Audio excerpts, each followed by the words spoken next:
Hello students आज हम ठहराव के रूप अथवा प्रकार के बारे में डिस्कस करेंगे।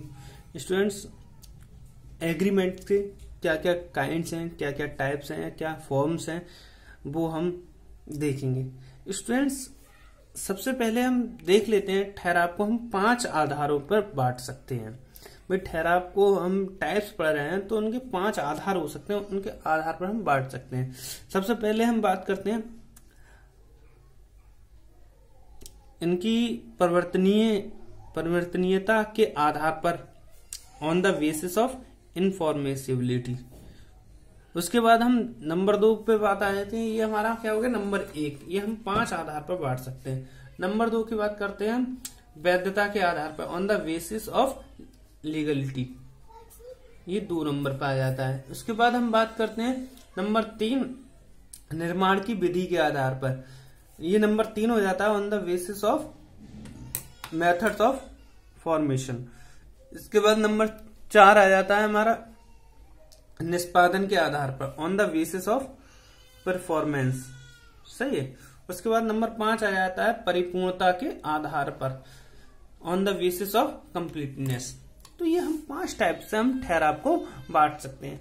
अब हम ठहराव को, इससे पहले हमने ठहराव का मीनिंग जाना था और ठहराव के करेक्टरिस्टिक जाने थे और डेफिनेशन जानी थी। तो हम टाइप्स जानने से पहले थोड़ा सा कॉन्सेप्ट क्लियर कर लेते हैं कि ठहराव होता क्या है। मैंने कहा कि कोई भी व्यापारी जब किसी दूसरे व्यापारी के सामने कोई प्रस्ताव रखता है और दूसरा व्यक्ति उसे स्वीकार कर लेता है तो क्या कहलाता है, ठहराव कहलाता है। समझ में आ गया? बस स्वीकार कर लिया, ठीक है।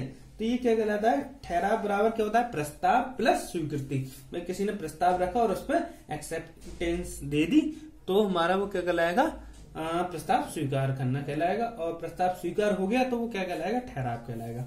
अब हम ठहराव के टाइप्स पढ़ रहे हैं तो ठहराव के टाइप्स की हम पहली बार करते हैं परिवर्तनीयता के आधार पर, ऑन द बेसिस ऑफ इनफॉर्मेसिबिलिटी।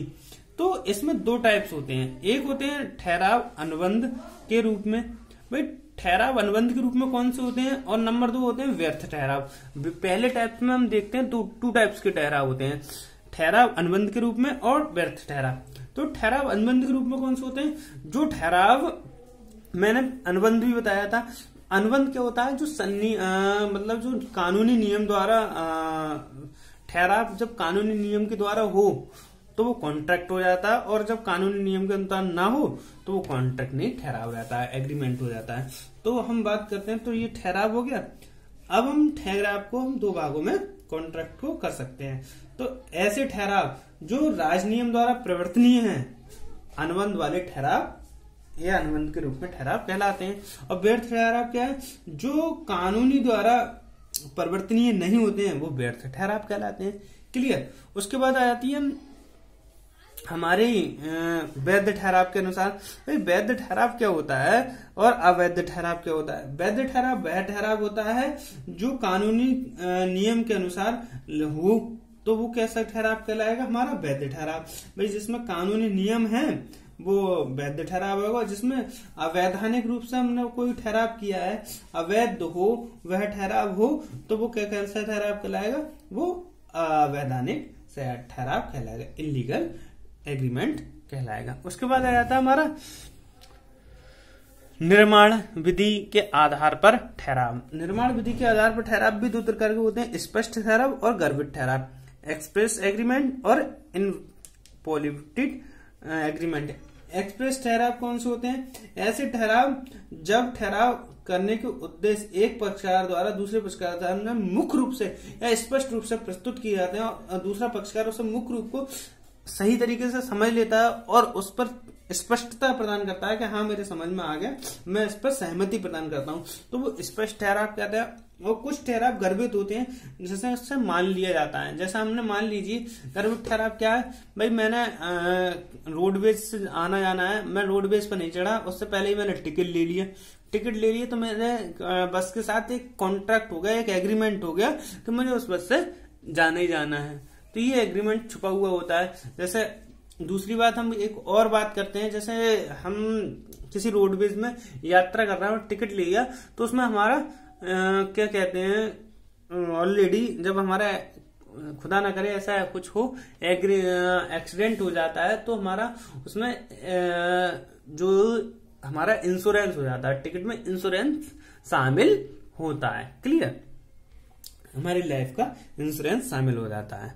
उसके बाद आया था निष्पादन के आधार पर, on the basis of performance. भाई हमारा परफॉर्मेंस के आधार पर दो प्रकार के होते हैं, हमारा है निष्पादित ठहराव और निष्पादित और निष्पादकीय ठहराव। कहा जाए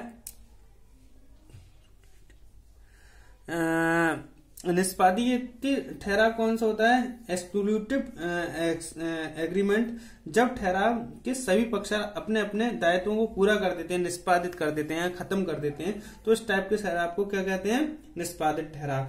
और एक्सक्लूसिव एग्रीमेंट कौन सा होता है, जिसमें व्यक्ति अपने जो दायित्व उत्पन्न हुए हैं ठहराव करते समय वह पूरे नहीं कर पाते हैं, तो उस टाइप के ठहराव को क्या कहते हैं हम, एक्सक्लूसिव एग्रीमेंट। ठीक है, जब ठहराव एक पक्ष या दो पक्ष अपने अपने दायित्व को पूरा नहीं करता है, तो ऐसे ठहराव को क्या कहलाते हैं, निष्पादकीय ठहराव कहते हैं। ये दो प्रकार के होते हैं, एक पक्षीय ठहराव, दो पक्षीय ठहराव।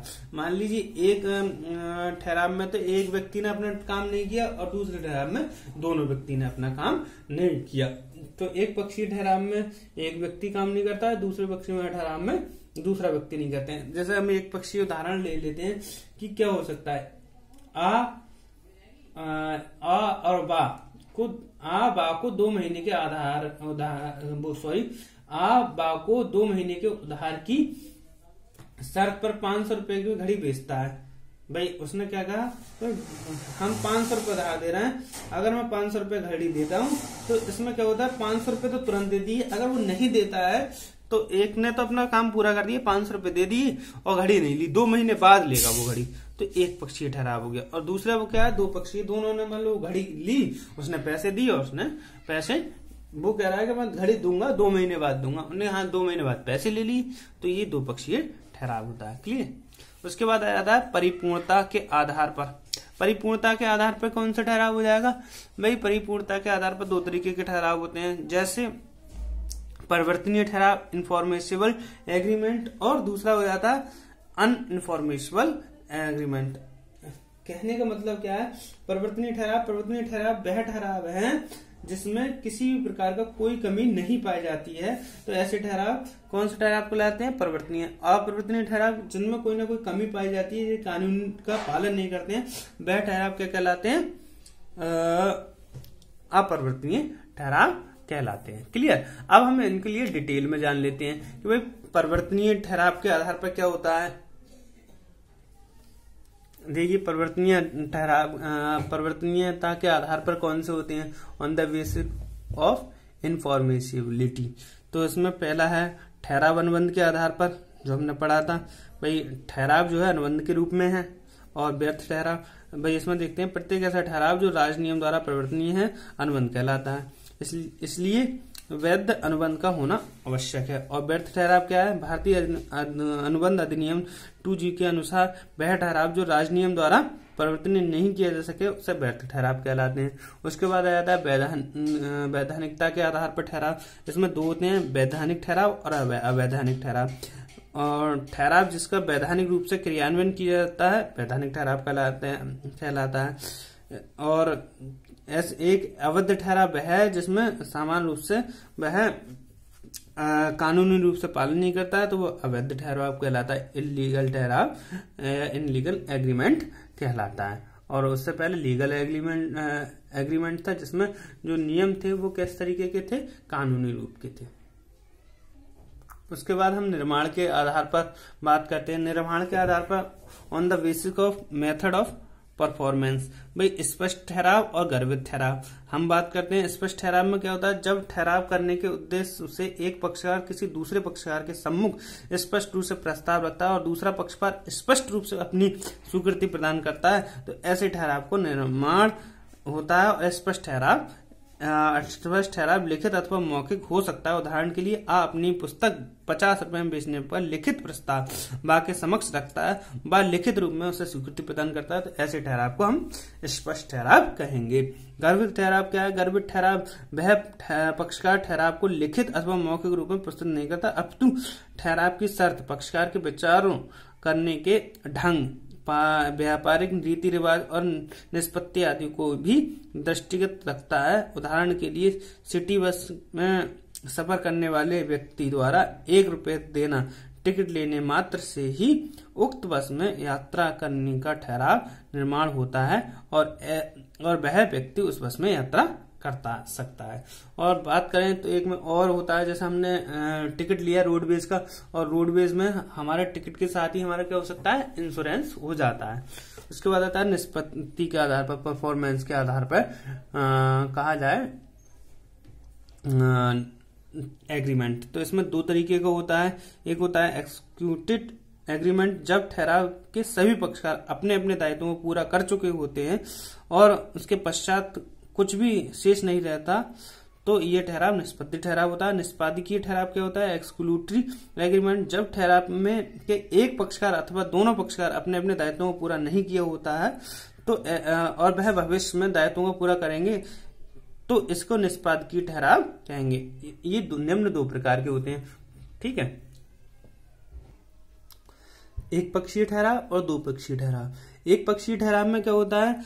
एक पक्षीय ठहराव में ऐसे ठहराव से जिसमें एक पक्ष द्वारा अपने दायित्व का पालन किया जाता है किंतु दूसरे पक्ष द्वारा अपने दायित्वों का पालन नहीं किया जाता है। उदाहरण के रूप में देख सकते हैं, आ वा को 2 महीने की उधार की शर्त पर 500 रुपए में अपनी घड़ी बेच देता है तथा ठहराव के साथ ही घड़ी सुपुर्द कर देता है और 2 महीने बाद भुगतान 2 महीने के पश्चात भुगतान नहीं करता है, तो एक पक्षीय ठहराव होगा। 2 पक्षीय ठहराव में क्या, तुरंत के तुरंत दोनों अपना अपना दायित्व पूरा नहीं करते हैं, करेंगे भविष्य में। क्या होता है? ऐसे ठहराव जिसमें दोनों पक्षकार अपने अपने दायित्व का निष्पादन कर देते हैं 2 पक्षीय ठहराव कहलाते हैं। उदाहरण के लिए राम और मोहन को 25 रुपए में अपनी पुस्तक बेचने में सहमत हो जाता है, राम पुस्तक दे देता है और पुस्तक प्राप्त कर लेता है मोहन, तो ये क्या कहलाता है? 2 पक्षीय ठहराव कहलाता है। पूर्णता के आधार पर, on the basis of completeness के आधार पर क्या? परिवर्तनीय ठहराव, अपरिवर्तनीय ठहराव। परिवर्तनीय ठहराव वह ठहराव होते हैं जिसमें किसी भी प्रकार की कोई कमी नहीं हो पाई जाती है, अर्थात यह ठहराव राजनियम द्वारा अनुबंध की भांति परिवर्तनीय कराए जाते हैं। ऐसे वैध अनुबंध की सभी लक्षण होते हैं। अपरिवर्तनीय ठहराव कौन से होते हैं? अपरिवर्तनीय ठहराव वे ठहराव होते हैं जो कुछ ऐसे अधिकारों और दायित्वों की दृष्टि करते हैं जिनमें राजनियम की मान्यता तो देता है परंतु कुछ तकनीकी दोष के कारण न्यायालय द्वारा लागू नहीं हो पाते हैं, ये अपरिवर्तनीय ठहराव कहलाते हैं। Thank you very much.